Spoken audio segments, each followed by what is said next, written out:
પ્રાયોજક છે cancer healer centre, a new beginning.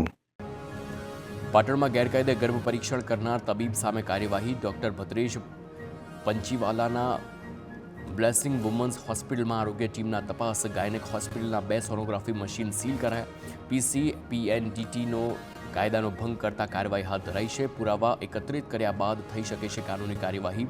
આરોગ્ય વિભાગના પગલાંથી અન્ય ગાયનેક તબીબોમાં ચિંતા.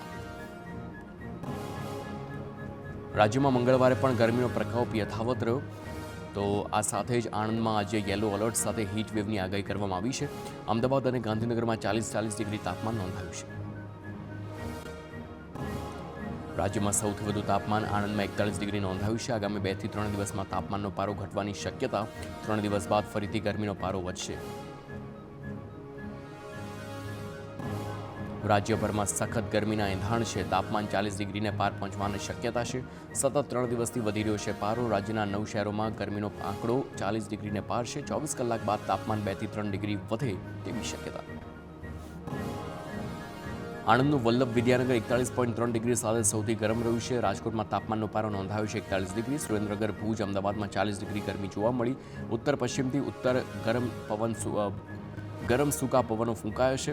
24 કલાક સુધી તાપમાન મોટા ફેરફારની શક્યતા નહીવત.